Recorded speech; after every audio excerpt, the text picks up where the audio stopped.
자, 질문 받겠습니다. 1페이지. 11일 나는 11월 16일에 수능 다다음날 뭐하나? 근데 그거 적어놓은 줄 알았네. 11번, 16번, 17번요? 네.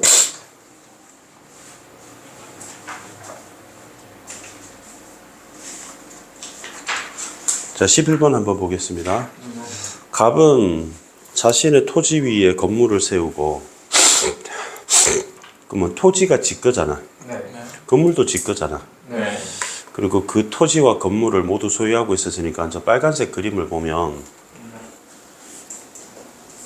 갑이 이제 빨간색 이게 밑에 있는 게 토지고 네. 여기는 건물이거든. 네. 건물 졸라 잘 그리지 않았냐? 네.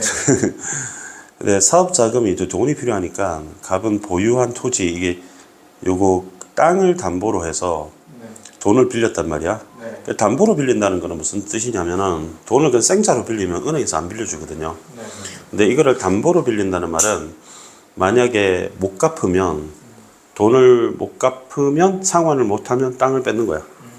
그래서 주택담보대출, 차담보대출, 뭐 토지담보대출 해서 돈을 땡겨 쓴 거지. 네. 그 건물이 아니라 토지를 담보로 해서 근데 돈을 못 갚았죠. 네. 그러면 토지가 넘어가는 거야.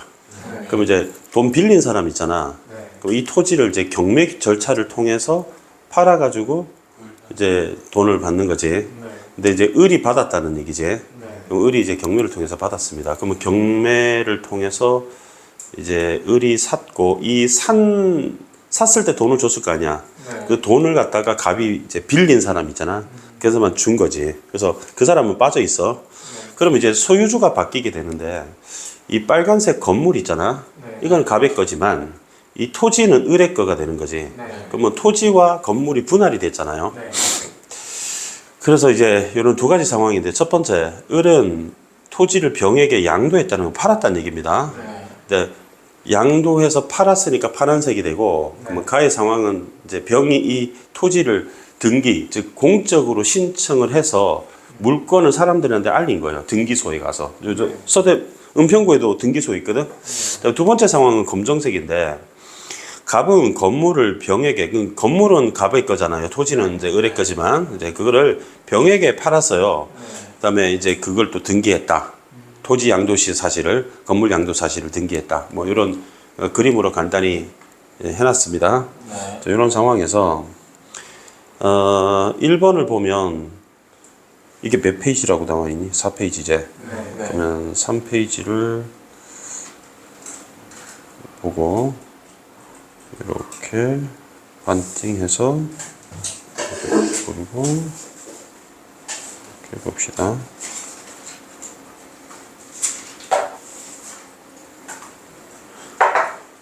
이 답을 누가 질문한 거지?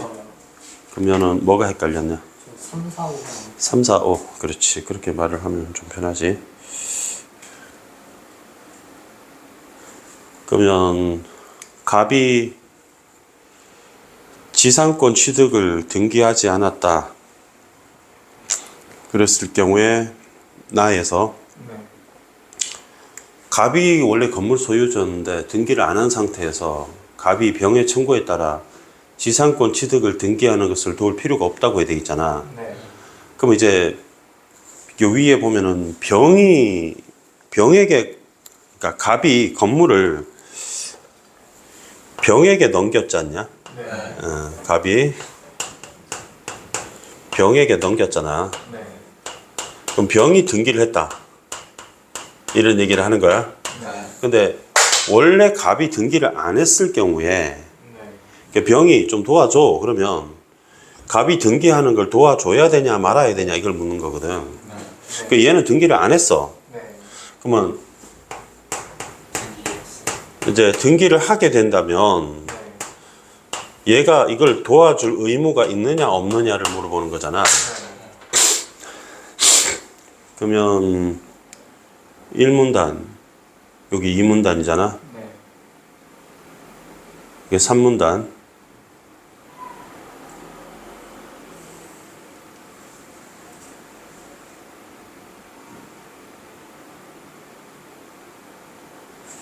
요거 있네. 이후에 건물 양수인은 건물을 산 사람이지. 네.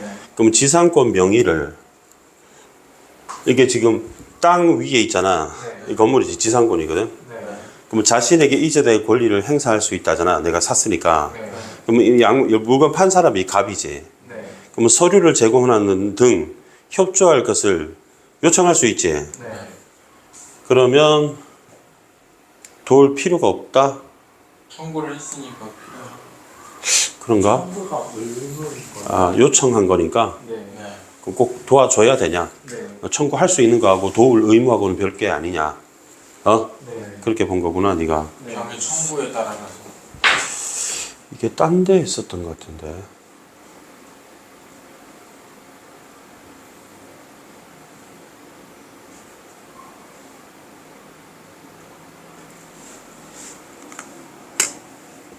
너네도 좀 근거 좀 찾아봐봐.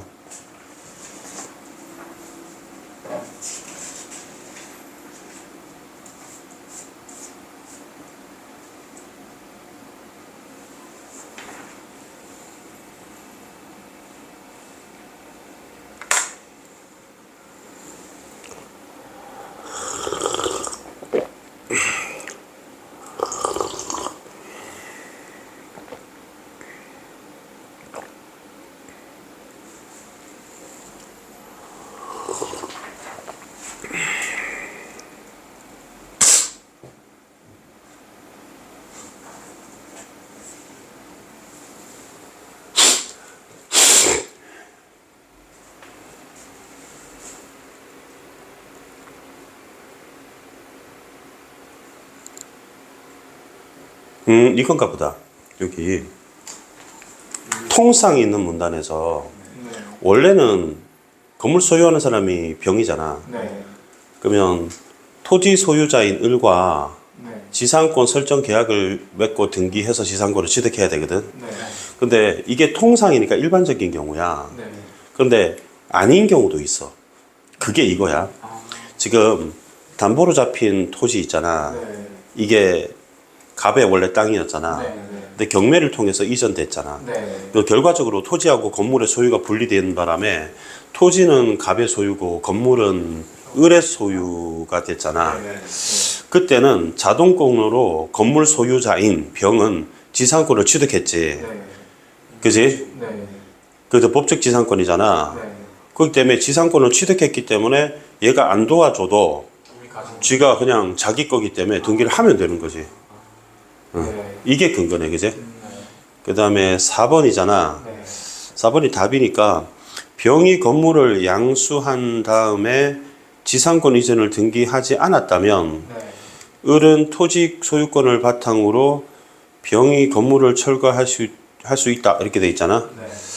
그러면 이 경우에는 등기를 했잖아. 네. 근데 만약에 이거를 if 등기를 안 했다면 네. 그러면 여기에 토지 소유주가 을이잖아. 네. 을이 내 땅에 네가 등기 안 한 게 있으니까 나는 이 건물을 철거하겠소. 지금 이 얘기를 하고 있는 거거든. 네. 근데 철거에 관한 얘기가 여기 말고 여기도 철거 있거든. 네. 근데 이 지상권이 있으면 철거를 막아야 된다고 했단 말이야. 아래서는. 그래서 토지가 제3자에게 양도될 경우에 건물 소유자는 등기를 하지 않더라도 법적 지상권자로 토지 양수인의 철거에 대항할 수 있지, 그제? 네. 어? 토지가 제3자에게 양도될 경우에는 건물 소유자인, 그럼 토지가 제3자에게 양도됐다는 거는 이 사람이 을이 되는 거고, 네. 건물 소유자는 이제 병이 됐잖아. 네. 근데 등기를 했다고 했단 말이야. 네. 근데 등기를 하지 않은 경우에, 요 4번 보기의 경우잖아. 네. 법적 지상권자로서의 을이 아니지, 병은 토지 양수인인 을의 철거에 대항할 수 있다고 돼 있는데. 네.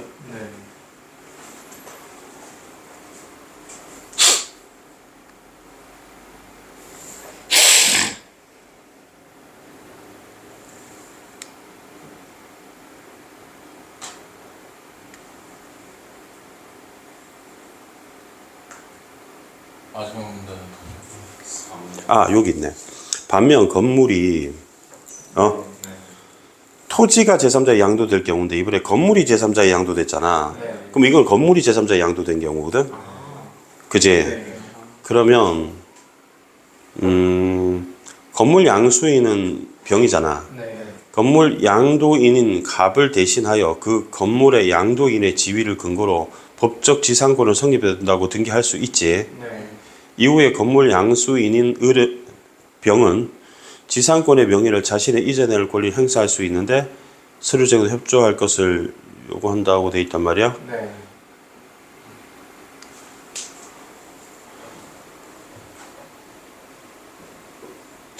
애매한데. 맨 마지막 문단에 나온 거 사문단에. 사문단은 보자.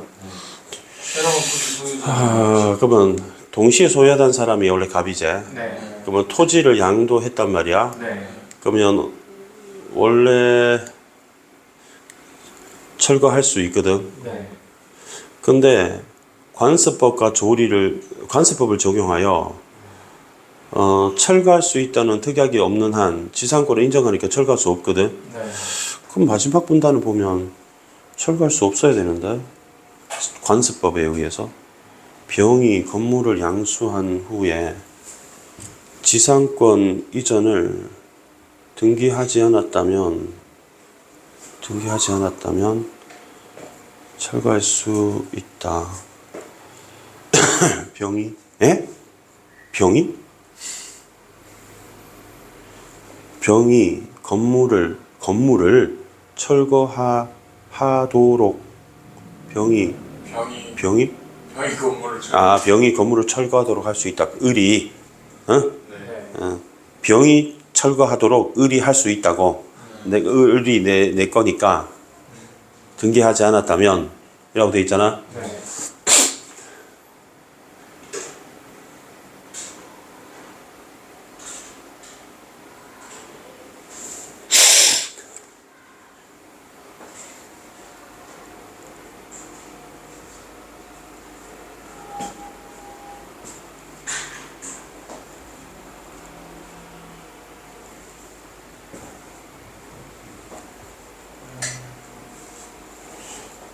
마지막 문단을 보면 안 되는 것 같은데. 그러니까 지금 등기를 했느냐 안 했느냐가 이게 되게 중요한 것 같거든.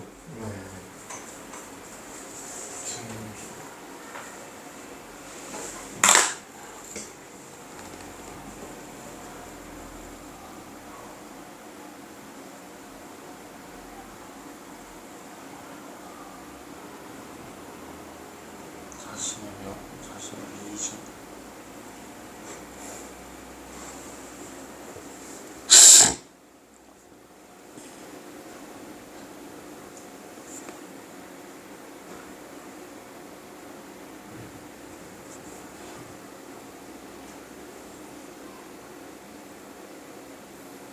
어렵다.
자, 이거 보라색 한번 봐봐. 쌤 한번 풀어볼게. 네.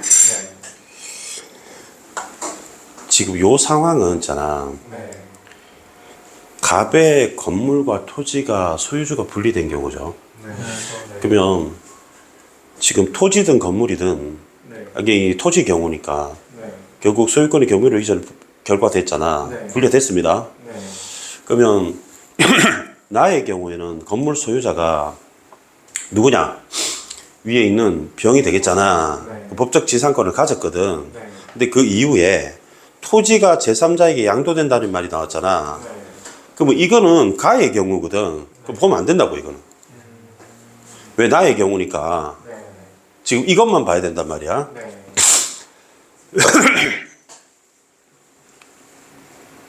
아, 이 건물 소유자가 이 갑인 것 같지 않냐? 분리가 되어서 그지?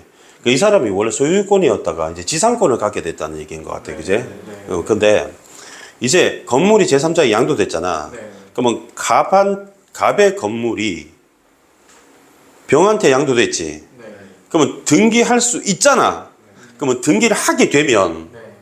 그러니까 지상권을, 법적 지상권을 가지고 등기를 하게 되면 네. 권리를 행사할 수 있지. 그럼 뒤집어 볼까? 등기를 안 하게 되면 권리를 행사할 수 없지. 네. 그렇기 때문에 철거를 당할 수 있는 거지.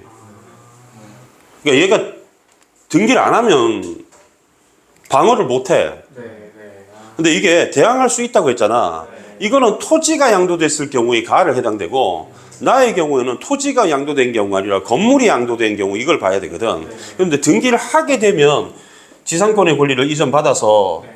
이걸 방어할 수 있는데, 등기를 뒤집으면 안 하게 되면 못 한다가 되는 거 아니냐. 그지? 어렵다. 네. 와. 그지? 와. 그다음에 나에서, 그러니까 나니까 가를 볼 필요가 없거든. 네. 그러면 얘를 볼 필요가, 을한테 넘어갔다. 그러니까 을이 소리 강한. 얘가 누군데? 병 아니야? 네. 가가 을이 잠깐만. 병이랑 네. 을이 병한테고 얘는 누군데? 얘도 병이고 얘도 병이네. 네.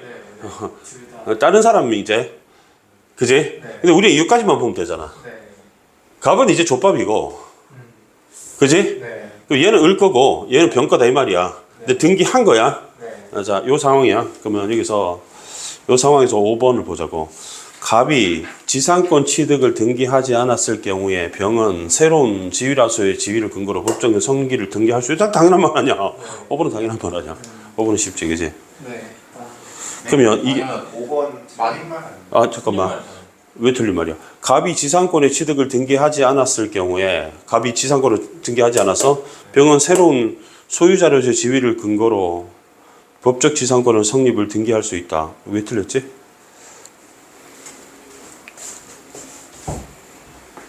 그 양도인. 양도인의 지위제. 네. 새로운 소유자의 지위가 아니고 건물 소유 양도인의 지위로. 네. 그래서 요게 틀렸네, 그지? 네. 5번 아예 쌤 보지도 않았어. 그러면 얘가 몇 번이냐? 11번이지. 확대하고 11번이고 11번이고 11번이고 11번이면 이 정도?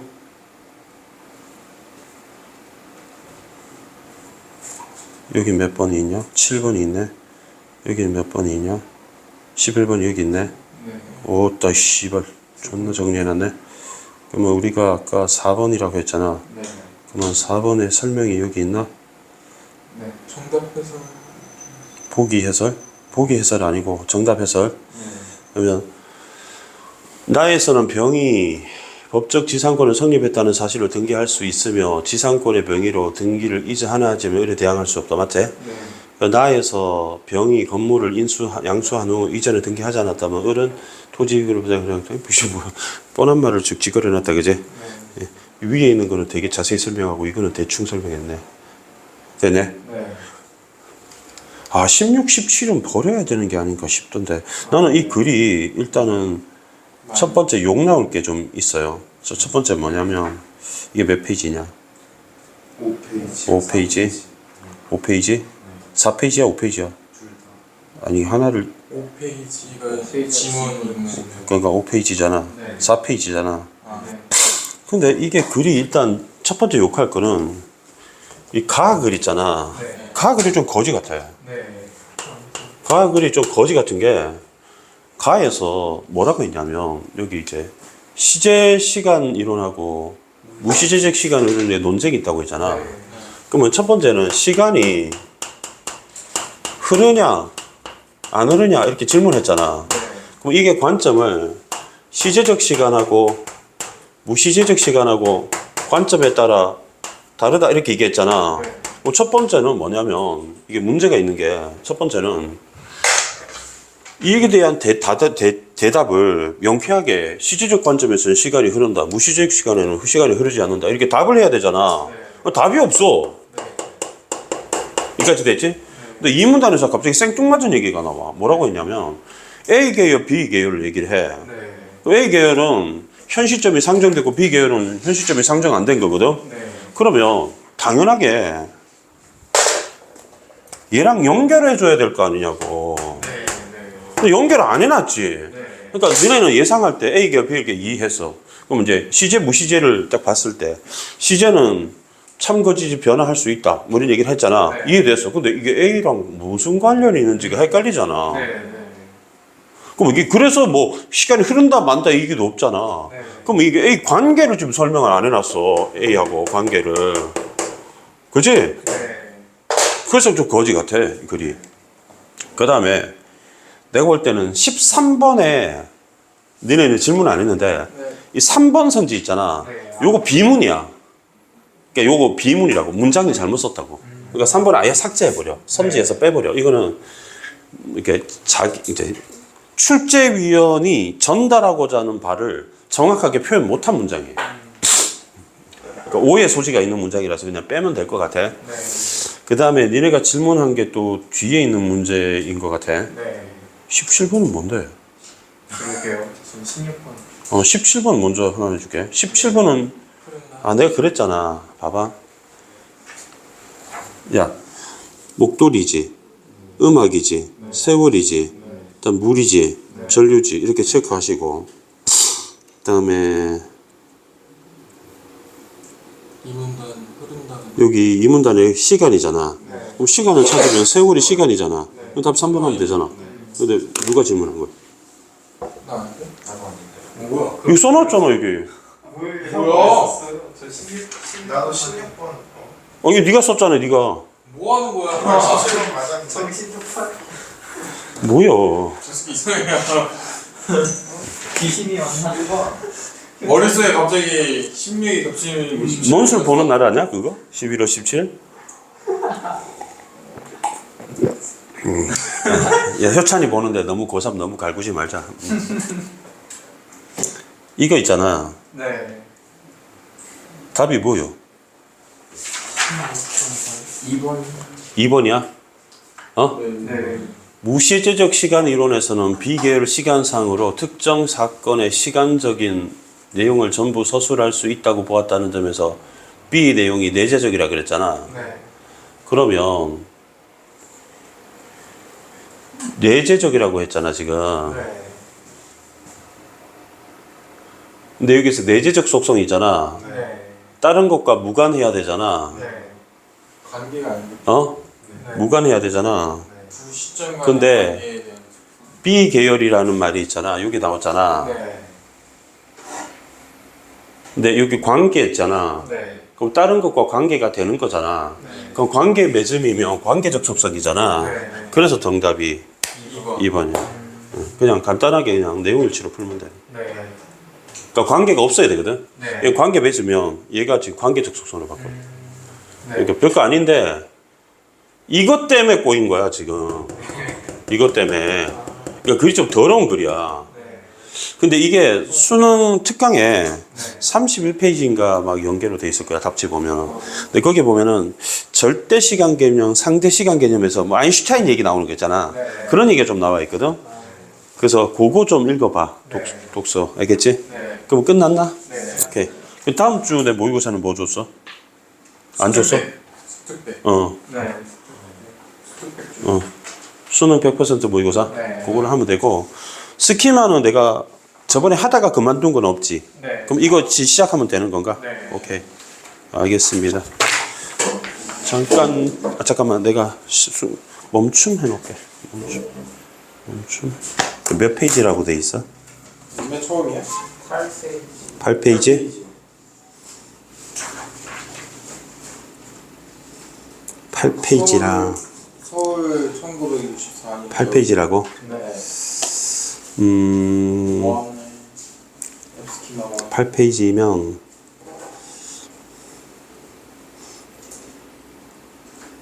(8페이지라고) 네. 서울 8페이지를 역사 겨울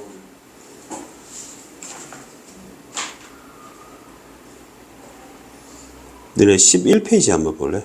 네. 메모를 한번 봅시다. 여기다 필기 좀 합시다.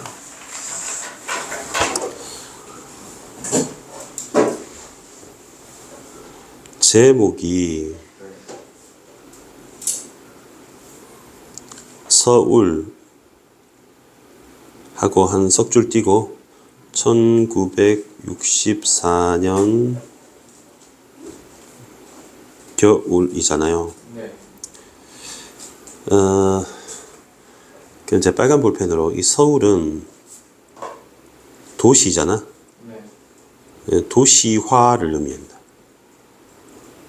도시화. 도시화가 되면 아무래도 농촌보다는 이제 개인주의가 아무래도 팽배하겠죠. 네. 뭐 다른 말로 하면 뭐 이기주의라고 해도 될 것이고, 소통부재. 이제 어떤 공감이 부재하면서 이제 소외감, 그다음에 빈부격차, 이런 것들이 생기겠죠. 네. 그러면 1964년이라는 거는 1960년에 4.19가 일어났죠. 네. 하지만 1962년에 5.16 쿠데타가 일어났죠. 네. 반란 말이야. 그래서 박정희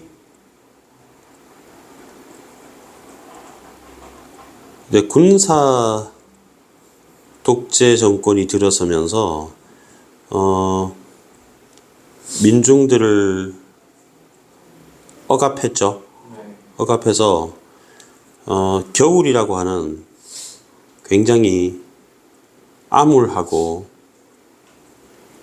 혹독한 어떤 사회적 분위기, 상징적인 제목입니다. 그리고 또 하나 얘기할 것이 쌤이 네이버에 잠깐만 찾아보겠습니다. 우리가 이제 일본에 대해서 안 좋은 감정이 해방된 지 얼마 안 됐기 때문에 굉장히 반일 감정이 되게 심했을 때잖아요, 그때가. 근데 65년에 한일 협약이 생겨서 이게 우리나라가 박정희 때 이걸 일본을 용서해 준다, 뭐 약간 이런 거거든요. 네. 돈을 빌리는 조건으로. 그래서 이 한일 협약을 통해서 아주 좀 굴종적 외교가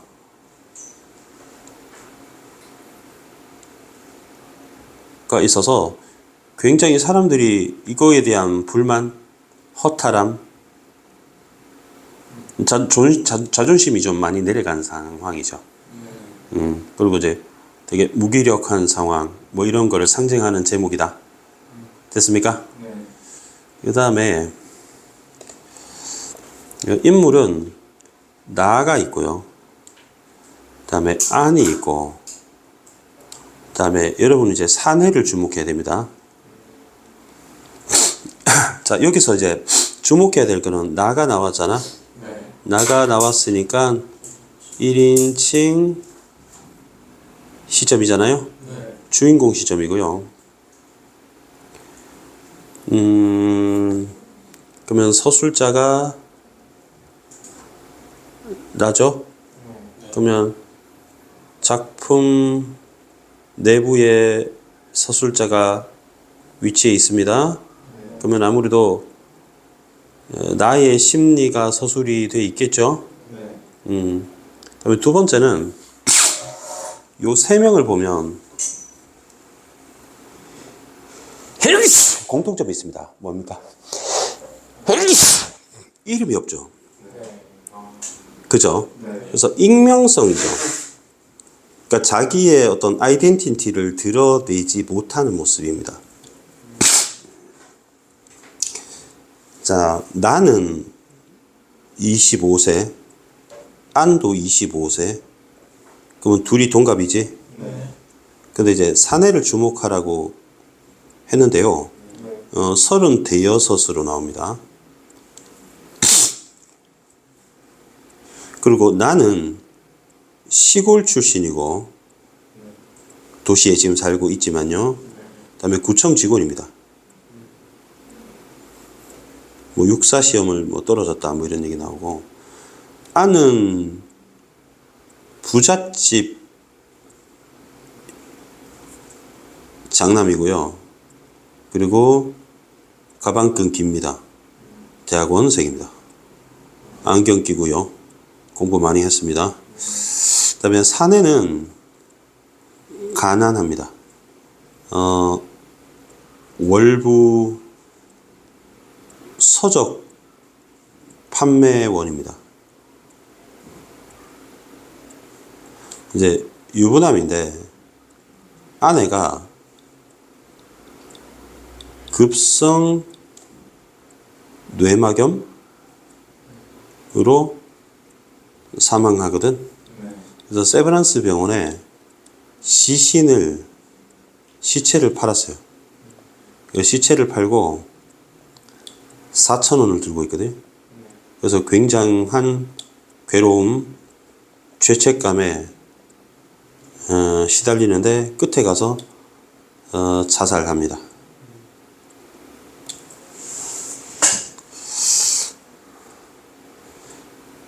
자, 첫 번째 선술집. 여러분, 선술집은 서서 술을 먹는 집이거든요. 그러니까 서서 술을 좀 먹는다 하면은 약간 여러분이 포장마차 이런 개념이라 보면 돼. 겨울이기 때문에 굉장히 추운 곳에서 나하고 안이 만나요. 근데 이 둘이서 얘기를 하는데 아주 무의미한 대화를 나눠요. 뭐 파리를 사랑하냐 뭐 그런 개소리를 짓거립니다. 지금 녹화하고 있지? 네. 오케이. 근데 여기서 누가 등장했느냐? 이제 사내가 등장한 거죠. 그 사내가 표정이 어떻겠어요? 우울하겠죠? 그래서 자기의 사연을 얘기하면서 함께 있어 달라고 얘기를 하거든. 네. 그럼 되게 불편하겠죠. 네. 그래서 자기가 돈이 4,000원이 있다 이 얘기를 하거든. 네. 그래서 돈을 같이 쓰자. 그래서 같이 이제 어울리게 됩니다. 처음 만난 사이끼리.